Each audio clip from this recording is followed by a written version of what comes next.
tonnerre sur les Philistins. Christ a dit qu'il y a beaucoup de joie dans le ciel pour un seul pécheur qui se repent.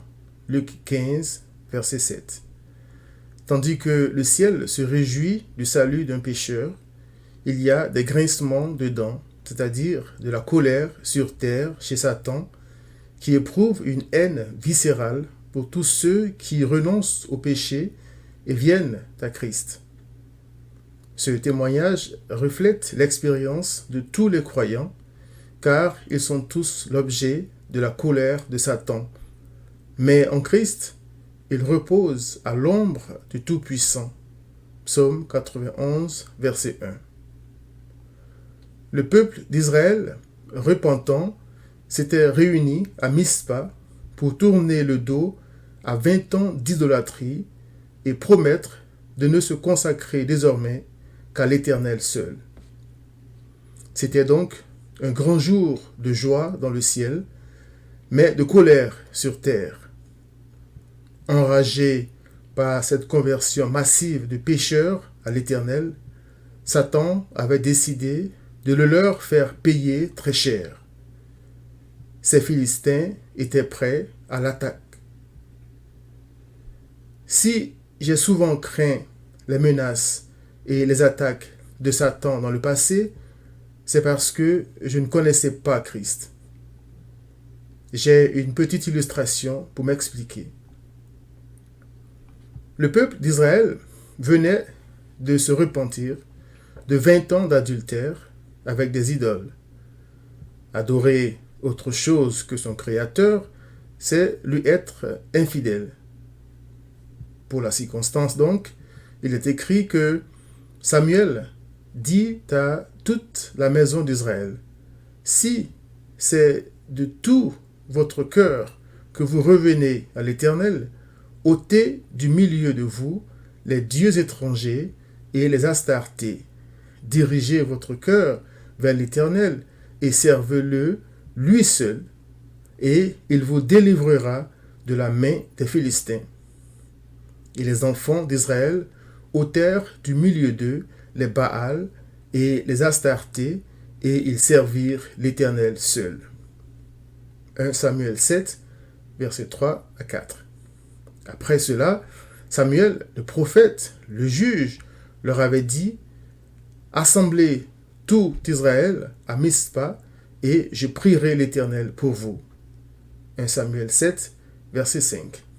Il est écrit « Les Philistins apprirent que les enfants d'Israël s'étaient assemblés à Mispa, et les princes des Philistins montèrent contre Israël. À cette nouvelle, les enfants d'Israël eurent peur des Philistins, et ils dirent à Samuel, « Ne cesse point de prier pour nous à l'Éternel, notre Dieu, afin qu'il nous sauve de la main des Philistins. » 1 Samuel 7, versets 7 à 8. Les Philistins étaient très agressifs, et il y avait parmi eux des gens comme Goliath. La suite du texte dit, Samuel prit un agneau de lait et l'offrit tout entier en holocauste à l'Éternel.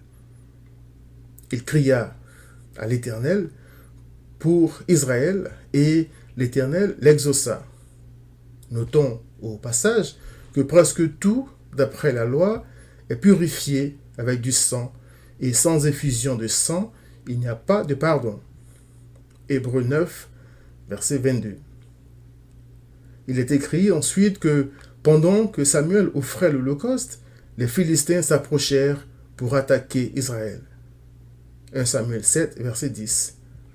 Satan voulait certainement empêcher l'holocauste de l'agneau de lait, tout comme il allait plus tard essayer de pousser Christ à renoncer à la croix.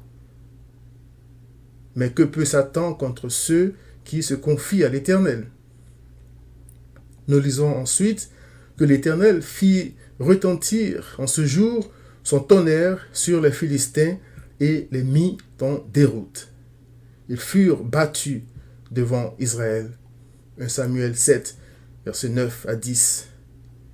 Si l'Éternel a été si prompt à intervenir à cause du sang d'un animal, alors qu'il est impossible que le sang des taureaux et des boucs ôte les péchés, Hébreux 10, verset 4, à combien plus forte raison interviendra-t-il pour défendre ceux qui sont couverts par le précieux sang de son Fils?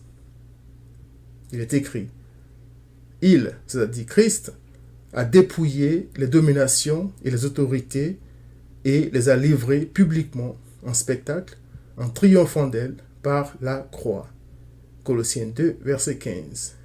Et aussi, Dieu est pour nous un refuge et un appui, un secours qui ne manque jamais dans la détresse. C'est pourquoi nous sommes sans crainte quand la terre est bouleversée et que les montagnes chancellent au cœur des mers. Psaume 46, versets 1 à 2.